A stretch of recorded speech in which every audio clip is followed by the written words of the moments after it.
आज हम डिस्कस करने वाले हैं न्यूट्रिशन इन एनिमल क्लास 7 का टॉपिक। और इस टॉपिक में हम पढ़ने वाले हैं डाइजेस्टिव सिस्टम। तो बच्चों, डाइजेस्टिव सिस्टम में दो चीजें आपको मिलेंगी, एक मिलेगा एलिमेंट्री कैनाल और दूसरा मिलेगा डाइजेस्टिव ग्लैंड्स के बारे में। डाइजेस्टिव ग्लैंड्स के बारे में ज्यादा डिटेल में इस क्लास में नहीं है, हम थोड़ा सा जरूर टच करेंगे, लेकिन इस एलिमेंट्री कैनाल को पढ़ने के बाद बच्चों हम डिस्कस करेंगे डाइजेशन ऑफ फूड कि जो भी हम खाना खाते हैं हमारे उस खाने में तीन चीजें होती हैं। हमने पिछले चैप्टर में पढ़ लिया था, कौन कौन सी? कार्बोहाइड्रेट, प्रोटीन, फैट्स, तीन चीजें। अब वो तीन चीजें हमें लगता है कि हम जो भी चीज अपने माउथ से खाते हैं और जब हम उसको निगल लेते हैं और वो बड़ी आसानी से टूट जाती होंगी, ऐसा नहीं है। डाइजेस्टिव सिस्टम को बड़ी मेहनत करनी पड़ती है उस चीज को तोड़ने के लिए, और उसके बाद वो चीजें ब्लड में जाती हैं और ब्लड से बॉडी के हर एक सेल में जाती हैं और फिर सेल में टूटती है। एक तो हमें ये लगता है कि हम जैसे ही मुंह से खाना खाएंगे हमारे अंदर पेट में चला जाएगा, शायद उससे हमें ताकत मिल जाएगी, ऐसा नहीं है। खाना का जो खाना रियल में टूटता है, जो खाना सही में टूटता है, जो खाना टूटने से हमें एनर्जी मिलती है, वो हमारे बॉडी के सेल में खाना टूटना चाहिए, ना कि एलिमेंट्री कैनाल में टूटना चाहिए।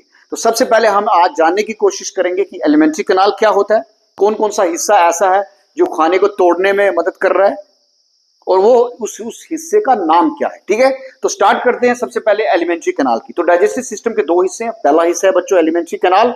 एलिमेंट्री कैनाल का मतलब हो गया ट्यूब लाइक स्ट्रक्चर, एक पाइप। अब एलिमेंट्री कैनाल की शुरुआत कहां से होती है? माउथ से, और खत्म कहां होती है बच्चों? एनस पे।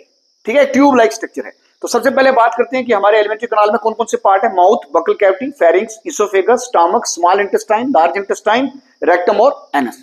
ऐसे आपको ये सारी की सारी सिमेट्री याद करनी। तो सबसे पहले बात करते हैं माउथ की। माउथ क्या है? माउथ किससे बना होता है? दो लिप्स से बना होता है। Mouth it is formed by are bonded by two movable lips. अब माउथ का काम क्या है बच्चों? काम पढ़ लेते हैं। माउथ का काम है बोलना। माउथ मदद करता है हमें किसी भी चीज को सक करने में, दूध पीने में, पानी पीने में, जूस पीने में, खाने में मदद कर रहा है। ठीक है, अब जब हम अपने इस लिप्स को खोलते हैं, अंदर जो खाली जगह आती है जिसमें हमें दांत नजर आते हैं, टीथ नजर आते हैं, पैलेट तालू नजर आता है, उसको क्या बोलेंगे? Buccal cavity. ठीक है, दूसरा जो हिस्सा बकल कैविटी, इसमें हमें टीथ, टंग और पैलेट नजर आते हैं। तो सबसे पहले बात करेंगे टंग की। ठीक है, टंग जो होती है हमारा ये सॉफ्ट मस्कुलर ऑर्गन होता है, मसल से बना होता है। पिछला हिस्सा जो इसका वो अटैच होता है, आगे वाला हिस्सा फ्री होता है।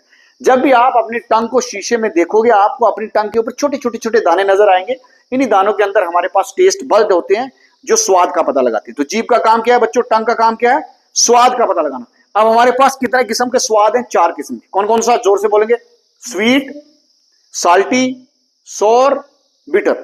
मीठा, नमकीन, खट्टा और कड़वा। ठीक है, अब आती है मिर्च। कई बार आप सोचते होंगे मिर्च का स्वाद क्या है। तो बच्चे, मिर्च का कोई स्वाद नहीं होता। It gives only burning sensation. वो सिर्फ हमें क्या देती है? जलन देती है। ठीक है जी। उसके बाद हम आते हैं टीथ के ऊपर। बच्चों, हमारे पास 2 किस्म के दांत थे। एक, जब हम बच्चे थे हमारे पास एक दांत थे, और जब हम थोड़े से बड़े हुए, 6 से 8 साल के हुए, वो दांत गिर गए, फिर हमें दोबारा दांत आए। वो जो दांत है वो आज तक हमारे पास है, वो कभी गिरे नहीं है। तो जो दांत हमें, जैसे हम 1 साल के हो जाते हैं या 1 से 2 साल के बीच में होते हैं, उन दांत को हम बोलते हैं मिल्की टीथ। क्या बोलते हैं? Milky teeth. जब मिल्की टीथ हमें आ जाते हैं, वो दांत हमें कब गिरते हैं? 6 से 8 साल के बीच में। किसी बच्चे को 6 साल में, किसी को 6.5 साल में, किसी को 7 साल में, किसी को 8 में। अब जो उसके बाद आते हैं वो है परमानेंट टीथ। तो अभी हमारे पास बच्चों, आप सभी के पास कौन सा टीथ है? Permanent teeth. तो परमानेंट टीथ 4 किस्म के होते हैं बच्चों। कितने? 4 किस्म के। कौन कौन से? इंसीजियर, कैनाइन, प्रीमोलर और मोलर। अब ये वाले आगे वाले जो दांत ऐसे आपको नजर आ रहे हैं, ये वाले आगे वाले, ये है इंसीजियर, जो ऐसे चोंच वाला दांत है, वो है कैनाइन, और जो पीछे वाले हैं प्रीमोलर और मोलर, जो दिखने में ऐसे होते हैं। तो आगे वाले जो दांत होते हैं इंसीजियर बच्चों, इनका काम होता है किसी भी चीज को काटना, फाड़ना। और जो पीछे वाले हैं मोलर और प्री मोलर, उनका काम है चबाना, किसी चीज को चबाना। क्लियर है? टीथ का रोल क्लियर है। अब कई बार क्या होता है, हमारे दांत खराब हो जाते हैं। आपकी बुक के अंदर है कि दांत खराब कैसे होते हैं। कई बार हम रात को खाना खाते हैं और ब्रश नहीं करते। हमें ब्रश 2 टाइम करना चाहिए। सुबह उठने, जैसे उठेंगे तो ब्रश करना है। और जब हम रात को बच्चों क्या करते हैं, हम खाना खाने के बाद जब सोना होता है तो हम क्या करते हैं? ब्रश का इस्तेमाल करते हैं। तो कई बार हम खाना खाते हैं, वो खाना हमारे दांत के अंदर रह जाते हैं, हम ब्रश नहीं करते, तो बैक्टीरिया आते हैं, उस खाने को खाना शुरू कर देते हैं और अपने जिस्म से एसिड को स्क्रीट करते हैं, जिससे हमारे दांत खराब हो जाते हैं। इसलिए आपको ब्रश करना जरूरी है। वो कितना टाइम बच्चों? 2 टाइम। ठीक है, उसके बाद बच्चों हम आते हैं नेक्स्ट पार्ट के अंदर। वो हमारे पास है इसोफेगस। ये वाला हिस्सा है इसोफेगस। अब आप इस डायग्राम पे नजर डालेंगे, ये वाला है इसोफेगस। इसोफेगस का दूसरा नाम विंड पाइप भी है, यानी एक ऐसी ट्यूब है, इस ट्यूब से खाना भी जाता है और हवा भी जाएगी, जिसमें ऑक्सीजन जाती है जो हमें चाहिए। उसके बाद आता है स्टमक, उसके बाद आता है ये वाला इंटेस्टाइन, और उसके वाला ये वाला हिस्सा रेक्टम और देन एनस। क्लियर है बच्चों? स्टमक क्या है? एक बैग लाइक स्ट्रक्चर है, यू शेप स्ट्रक्चर है।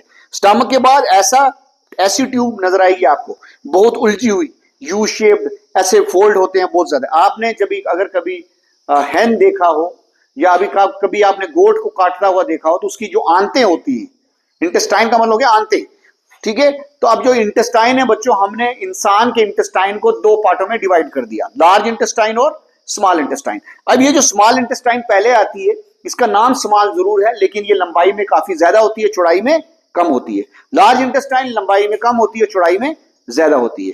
अब हमने लार्ज इंटेस्टाइन को, स्मॉल इंटेस्टाइन को दो हिस्सों में क्यों डिवाइड किया? सीधा इंटेस्टाइन भी बच्चों बोल सकते थे, इसलिए हमने डिवाइड कर दिया, क्योंकि स्मॉल इंटेस्टाइन का काम अलग है, लार्ज का अलग है। इतना क्लियर है आपको? एलिमेंट्री कैनाल क्लियर है कि एलिमेंट्री कैनाल में कौन कौन से हिस्से आते हैं जो आपको याद रखने हैं बच्चों? आपको याद रखना है माउथ, आपको याद रखना है बकल कैविटी, आपको याद रखना है pharynx, oesophagus, stomach, small intestine, large intestine, rectum और एनस। रेक्टम बच्चों कोई अलग हिस्सा नहीं है, लार्ज इंटेस्टाइन का ही ये लास्ट वाला पार्ट है रेक्टम। एनस वो एरिया होता है, वो पॉइंट होता है जहां से हमारे बॉडी से स्टूल या फीसिस बाहर जाता है। क्लियर है? अगर ये हमें एलिमेंट्री कैनाल क्लियर है, अब हम दूसरा पार्ट देखते हैं, डाइजेस्टिव ग्लैंड्स। डाइजेस्टिव ग्लैंड्स में आपको ध्यान रखना है बच्चों, आप सभी शरारत नहीं करेंगे, इधर देखेंगे, कोई बॉटल के साथ शरारत नहीं करेगा, ठीक है। अब दूसरा है हमारे पास डाइजेस्टिव ग्लैंड्स। डाइजेस्टिव ग्लैंड्स में बच्चों क्या आता है कि ग्लैंड्स वो हिस्सा होता है, वो पार्ट होता है जो क्या कर रहा है? एंजाइम बना रहा है। क्या कर रहा है? एंजाइम्स बना रहा है, ठीक है। कई बार हम कहते हैं कि व्हाट इज ग्लैंड? ग्लैंड क्या होता है? तो हम कहते हैं कोई भी सेल, टिश्यू और organ which secrete a certain useful chemical compound. कोई भी सेल हो गया या टिश्यू हो गया या बॉडी का कोई भी ऐसा ऑर्गन जो खास किस्म का केमिकल बना रहा है और उस केमिकल के द्वारा कोई काम हो रहा है, उसको बोलेंगे ग्लैंड। यहां पे आपने इतना डिटेल में बच्चों नहीं जाना, आपको याद रखना है हमारे मुंह में भी ग्लैंड होते हैं, हमारे मुंह में भी ग्लैंड होते हैं यानी, और इसी तरह हमारे स्टमक में भी ग्लैंड होते हैं, ठीक है। पनक्रियास खुद में एक ग्लैंड है, ठीक है, और इंटेस्टाइन के अंदर भी ग्लैंड होते हैं, ठीक है। उन ग्लैंड्स के नाम को ज्यादा याद नहीं करना, हायर क्लासेस में आएगा, माउथ में सैलिवरी ग्लैंड, स्टमक में गैस्ट्रिक ग्लैंड, इसी तरह इंटेस्टाइनल ग्लैंड, ठीक है। उस पे आपको अभी बच्चों जाना नहीं है। तो याद रखना है कि माउथ में भी, अब ये ग्लैंड करते क्या है बच्चों? एंजाइम को सिक्रीट करते हैं। तो माउथ में भी एंजाइम सिक्रीट होते हैं, स्टमक में भी एंजाइम सिक्रीट होते हैं, इंटेस्टाइन में भी एंजाइम सिक्रीट होते हैं, फिर पेनक्रियास भी एंजाइम बना के स्मॉल इंटेस्टाइन में छोड़ रहा है, ठीक है। इतना क्लियर है? अब हम पढ़ने क्या जा रहे हैं? आपने कोई खाना खाया, मान लीजिए आपने लंच किया या डिनर किया, आपने लंच किया या डिनर किया, तो आपकी जो खाने की प्लेट थी उसमें चावल भी थे, उसमें आपका फुल्का भी था, उसमें आपने मीट भी डाला हुआ था, उसमें आपने दही भी डाला हुआ था, ठीक है, उसमें आपने सलाद भी डाला हुआ था। अब आपने जो ये आपकी प्लेट है, इसमें कार्बोहाइड्रेट भी है, प्रोटीन भी है और फैट्स भी है। तो हम जो भी खाना खाते हैं उसमें तीन मेन चीजें हैं बच्चों, कार्बोहाइड्रेट, प्रोटीन और फैट्स। अब वो जो चीजें आपने वो खाने की पूरी प्लेट खा ली, अपने माउथ से खाई। सबसे पहला जब खाना माउथ में आता है तो माउथ अपना काम चालू कर देता है। माउथ क्या काम करता है? उस खाने को क्या करता है? तोड़ने का काम करता है। तो माउथ में खाना कैसे टूटेगा बच्चों? दांत से तोड़ेंगे। हम क्या करेंगे? दांत से तोड़ेंगे। तो अच्छे से दांत से खाने को सबसे पहले हमने क्या करना होता है बच्चों? तोड़ना है। दांत से जब हम खाने को तोड़ेंगे उसके बाद वो माउथ में क्या करेगा? सैलिवा के साथ मिक्स होगा। तो माउथ के अंदर जो ग्लैंड है वो क्या कर रहे हैं? सैलिवा बना रहे हैं, थूक बना रहे हैं। अब माउथ के ग्लैंड वाटर को भी सिक्रीट कर रहे हैं और एक चिपचिपे मटेरियल को भी सिक्रीट करते हैं, जिसको बोलते हैं म्यूकस, और इसके अंदर एंजाइम को भी माउथ मिक्स कर रहा है। यानी वो ग्लैंड पानी को भी सिक्रीट कर रहे हैं, चिपचिपे मटेरियल म्यूकस को भी सिक्रीट कर रहे हैं और साथ में एंजाइम को भी सिक्रीट कर रहे हैं, ठीक है। इतना क्लियर है? तो वो खाना जब माउथ से स्टमक में पहुंचेगा तो स्टमक भी क्या करेगा? एंजाइम को सिक्रीट करेगा। हमारा जो भी खाना था जिसमें कार्बोहाइड्रेट था, प्रोटीन था, फैट था, लेकिन स्टमक किसको ज्यादा तोड़ने का काम करेगा? प्रोटीन को। किसको बच्चों? प्रोटीन को। तो स्टमक का काम है उस खाने को अपने पास कुछ देर के लिए रखना और उसको आधा तोड़ना, पार्शियल डाइजेशन ऑफ फूड। जो खाना स्टमक में आएगा वो आधा टूटेगा, पूरी तरीके से बच्चों टूटेगा नहीं। अब स्टमक में जब खाना टूट गया तो अब स्टमक बोलेगा किसको? स्मॉल इंटेस्टाइन को, भैया मैंने खाने को तोड़ दिया आधा, अब मेरा काम हो गया। तो स्मॉल इंटेस्टाइन बोलेगा मेरे पास भेज दो, तो स्मॉल इंटेस्टाइन के पास उस खाने को भेज दिया जाएगा। अब जैसे ही खाना स्मॉल इंटेस्टाइन में भेजा जाएगा तो उससे पहले एक चीज और याद रखनी कि स्टमक के अंदर एक मोस्ट इंपॉर्टेंट एसिड भी होता है बच्चों। कौन सा एसिड होता है? उसका नाम क्या है? HCl। कौन सा? HCl, hydrochloric acid. बच्चों इस एसिड के दो काम हैं। पहला तो ये एसिड क्या करता है, कोई भी बैक्टीरिया अंदर आ जाए उसको मार देता है। दूसरा इसका काम है कि जो एंजाइम स्टमक में होते हैं वो एंजाइम अच्छे से काम कर पाए, अच्छे से फूड को तोड़ पाए, उसके लिए ये मदद करता है HCl, क्योंकि यहां पर ये एसिडिक कंडीशन मेंटेन करता है। एसिड के होने से ही वो एंजाइम यहां पर काम कर सकते हैं। अगर यहां पर एसिड नहीं होंगे तो यहां पर स्टमक में रहने वाले एंजाइम अच्छे से काम बच्चों नहीं कर पाएंगे। जब खाना पहुंच गया लार्ज इंटेस्टाइन के पास, अब क्या होगा? अब लार्ज इंटेस्टाइन के जो जब खाना पहुंच गया किसके पास? स्मॉल इंटेस्टाइन के पास। अब स्मॉल इंटेस्टाइन क्या करेगा? स्मॉल इंटेस्टाइन अपनी वॉल से एंजाइम को सिक्रीट करेगा। साथ ही साथ पेनक्रियाज अपने एंजाइम को कहां छोड़ेगा? स्मॉल इंटेस्टाइन में छोड़ेगा। साथ ही साथ लीवर एक खास किस्म का लिक्विड बनाता है जिसको हम क्या बोलेंगे? बाइल। लीवर किसको बनाएगा?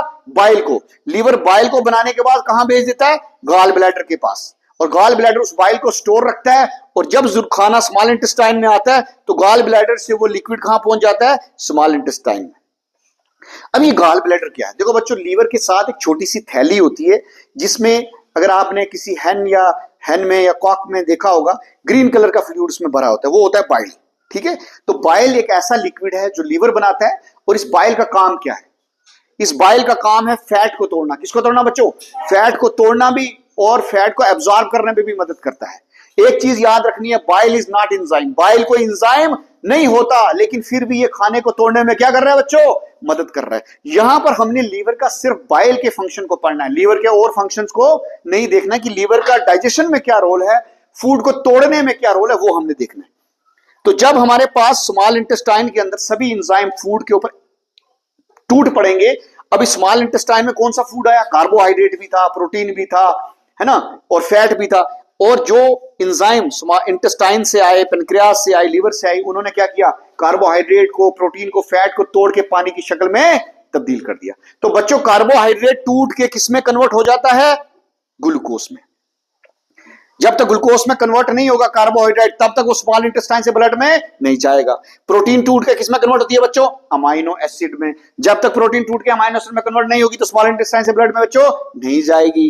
फैट टूट के किस में कन्वर्ट होता है बच्चों? ग्लिसरॉल एंड फैटी एसिड में। जब तक फैट, ग्लिसरॉल और फैटी एसिड में टूटेगा नहीं, तब तक स्मॉल इंटेस्टाइन से ब्लड में नहीं जाएगा। सिंपली आपको बच्चों याद रखना है, जो भी हम खाना खाते हैं उसका टूटना माउथ से शुरू होता है और कंप्लीट कहां होता है? स्मॉल इंटेस्टाइन में। और स्मॉल इंटेस्टाइन से खाना कहां जाएगा बच्चों? ब्लड में। अब स्मॉल इंटेस्टाइन से ही खाना ब्लड में क्यों जाता है, लार्ज इंटेस्टाइन से क्यों नहीं जाता है? इसलिए क्योंकि जो स्मॉल इंटेस्टाइन की जो वॉल होती है वो अंदर से ऐसे मुड़ी होती है उंगलियों की तरह।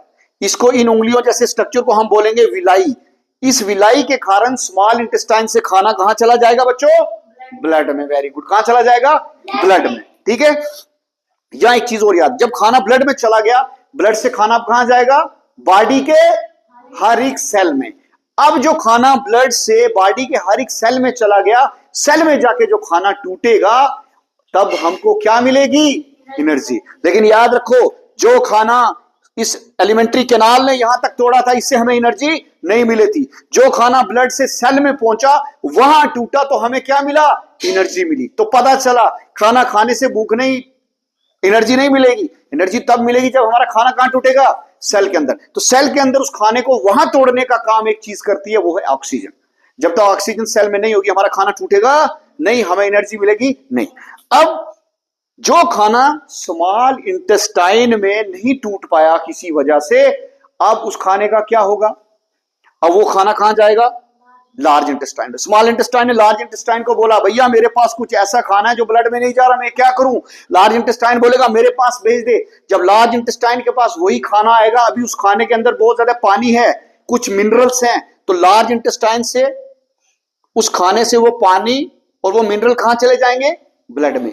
अब वो वाला खाना यहां पर क्या हो गया? थोड़ा सा सख्त हो गया, सूखा हो गया, तो वो किस में तब्दील हो गया? फीसिस में या स्टूल में। फीसिस में या स्टूल में। तो पता चला कि लार्ज इंटेस्टाइन का काम क्या है बच्चों? स्टूल बनाना, फीसिस बनाना। क्लियर? अब आपको मैंने जैसे कहा था रेक्टम, तो बच्चों रेक्टम कोई अलग हिस्सा नहीं है। रेक्टम लार्ज इंटेस्टाइन का लास्ट वाला हिस्सा है। रेक्टम का काम है फीसिस को अपने बीच में स्टोर रखना। ठीक है, और रेक्टम से ही मैसेज ब्रेन में जाता है कि अब हमें टॉयलेट जाना चाहिए, और उसके बाद एंड पार्ट आता है एनस। एनस क्या है? वो ओपनिंग, वो छोटी सी ओपनिंग, वो छोटा सा सुराख जहां से फीसिस क्या होता है? बाहर जाएगा। क्या होगा? बाहर जाएगा। तो बच्चों यहां पर एक चीज आपको और इंपॉर्टेंट याद रखनी है, कार्बोहाइड्रेट और प्रोटीन वो स्मॉल इंटेस्टाइन से ब्लड में जाएंगे, लेकिन अगर हम फैट खाएंगे, फैट ब्लड में पहले नहीं जाते, फैट जाते हैं लिम्फेटिक वेसल में। किसमें बच्चों? लिम्फेटिक वेसल में। फिर बाद में वो लिम्फेटिक वेसल से ब्लड में चले जाएंगे। भाई वो क्यों नहीं डायरेक्ट ब्लड में जा सकते अगर उनको बाद में लिम्फेटिक वेसल से ही ब्लड में जाना होता है? वो इसलिए नहीं क्योंकि अब यहां पर कार्बोहाइड्रेट और प्रोटीन का जो है ना वो ज्यादा है, फ्लो ज्यादा है, इसलिए बाईपास एक रास्ता बना दिया कि भाई फैट तुम कुछ देर के लिए वहां जाओ, वहां से बाद में जब ब्लड के अंदर कार्बोहाइड्रेट और प्रोटीन कम हो जाएगा तब तुम यहां पर आ जाना। ठीक है, इतना समझ में आ गया?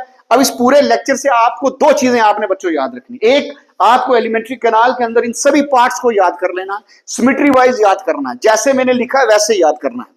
दूसरा, आपको पता होना चाहिए जब भी खाना माउथ में जाएगा, माउथ से स्मॉल इंटेस्टाइन के में तक खाने को के साथ होता क्या है। ठीक है, तो हर हिस्से का अपना काम है, तो आपने काम याद रखना है कि सर ने बताया माउथ में क्या काम है, स्टमक का क्या काम है, स्मॉल इंटेस्टाइन का क्या काम है, लार्ज इंटेस्टाइन का क्या काम है, लीवर का क्या काम है, पेनक्रियास का क्या काम है। ये सभी चीजें मिलके, liver, stomach, small intestine, large intestine, pancreas, ये सभी चीजें मिलके कौन सा सिस्टम बच्चे बना रही हैं? Digestive system. क्लियर है?